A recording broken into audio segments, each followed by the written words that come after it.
Oh, ladies and gentlemen, it's me, Mr. Anchor, back with you for another episode of the Mr. Anchor Show. But this is going to be kind of a different episode. This is my pitch for a studio to take me seriously as far as me wanting to direct the Avatar: The Last Airbender movie series.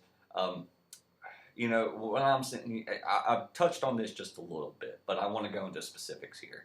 There's 3 seasons of Avatar: The Last, or sorry, 3 seasons, not four, three, not four. No, four, three. There's 3 seasons of Avatar: The Last Airbender. You can incorporate a half a season in one movie, a 2.5 hour to 3 hour movie. So that brings your total movies up to 6 movies for Avatar: The Last Airbender to be done specifically and done justifully right. That's going through and doing everything the show encompasses. You don't have to change a thing. You might have to do a little bit of different segues, like in one of the stories, Katara and Katara, yeah, Katara and visits visits this village with Aang and the group and Sokka, back on it. I can't even pronounce this. Sokka visit this village and there's an old lady there. The bloodbending episode, they have a transition of them talking to somebody and the person says, "Well, hey, they're in the village," and next thing you know, it goes from daytime to nighttime, just like that. That transition wouldn't run very fluid in a movie atmosphere. You can add just a simple line like, "Well, let's go try to find them," and then transition over from where they are and showing the sunlight fading down, and then showing them being in the village, and then finding the old man instead of just, "Where is he?" And then all of a sudden they're right there at the old man, and it's nighttime. You would have to do small little changes like that, but it's not something that's going to detract from the story. You want to stick as fluently as possible to the original, to the cartoon. I mean, I want to stick completely fluid to that.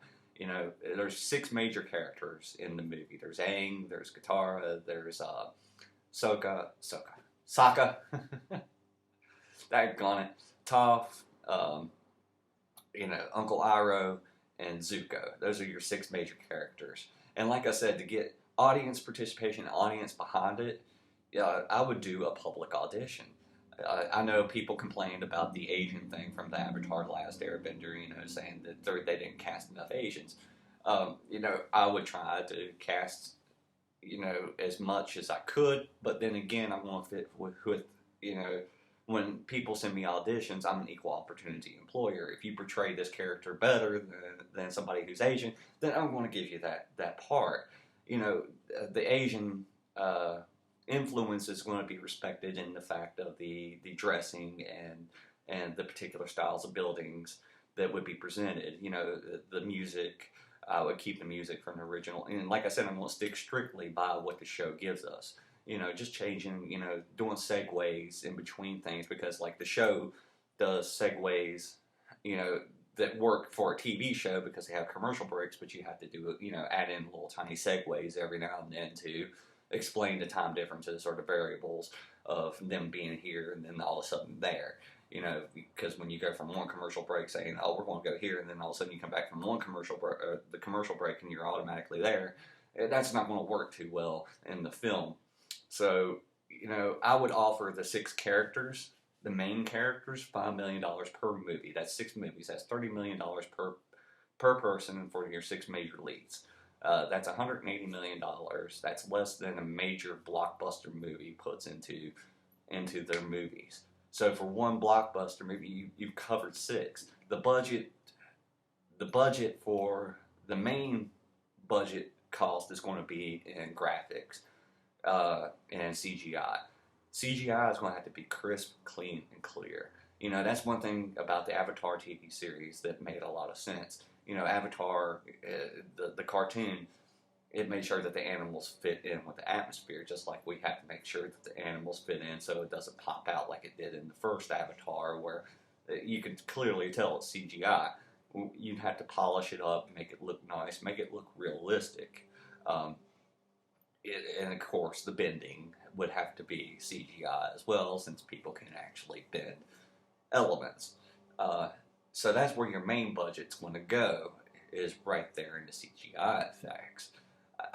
For 6 movies, you could do another 200 million. So for and that's including your expenses for your camera crew and for other underlying characters such as Sokka's teacher, the sword master. He makes a few appearances in it. King Boomy, uh, all sorts of other things that your minor characters, you can offer $1 million every time that they appear. They're minor, but they appear, several times throughout the seasons.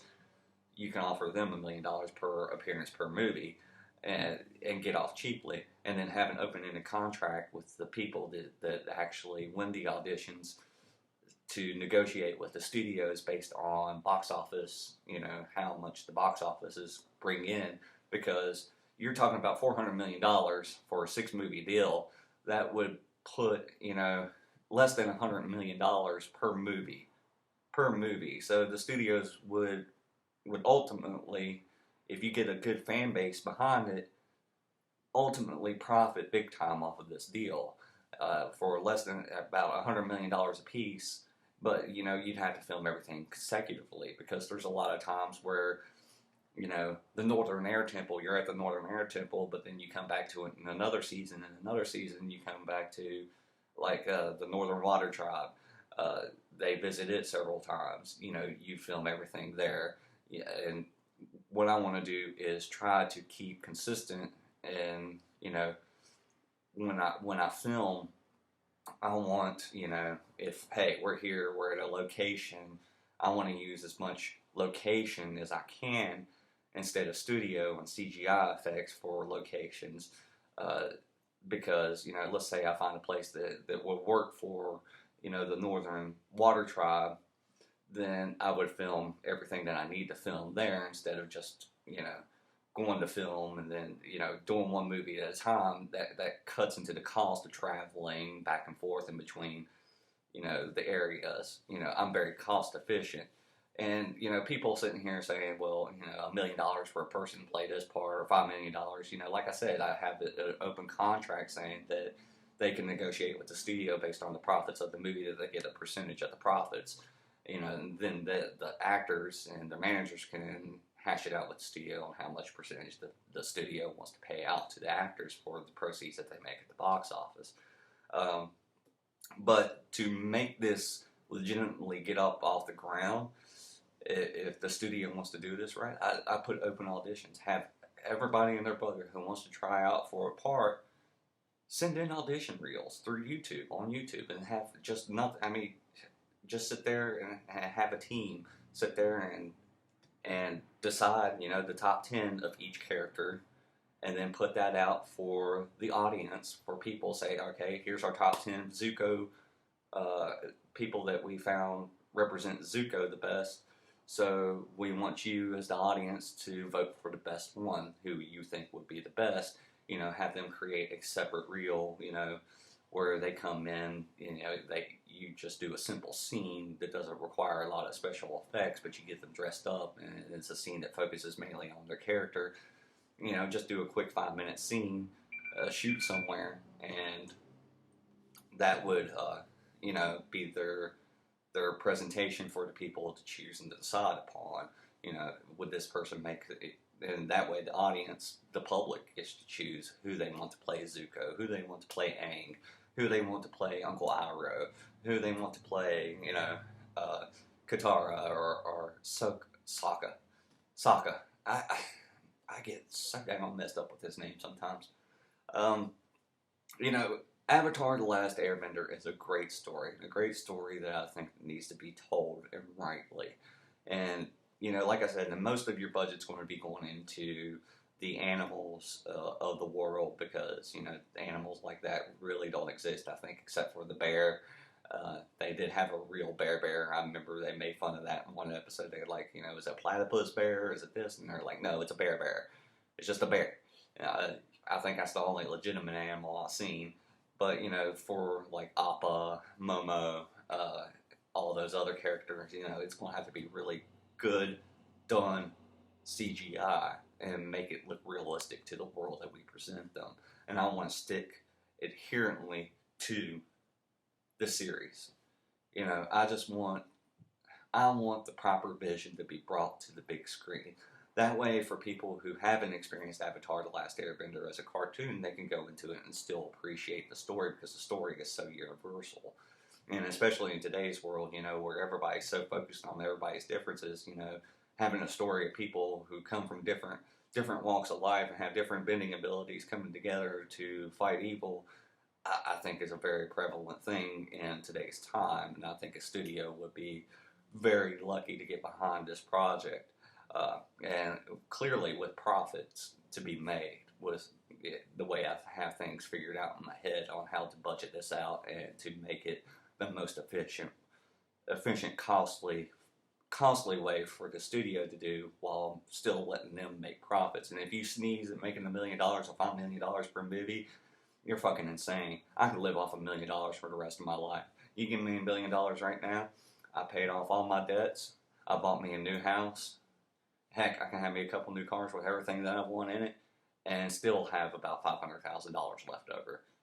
And I can stick $100,000 aside per child. That's $200,000. I still have $300,000 left over in the bank account with a home for them after I die that they can have.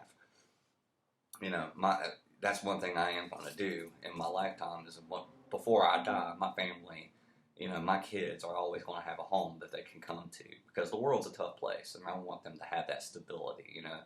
Let's say they go out here and try to make it on their own. I know bad things happen. Shit happens in the real world. I want them to have a home. So if I can make it off $1 million, I sure as hell know $5 million is enough.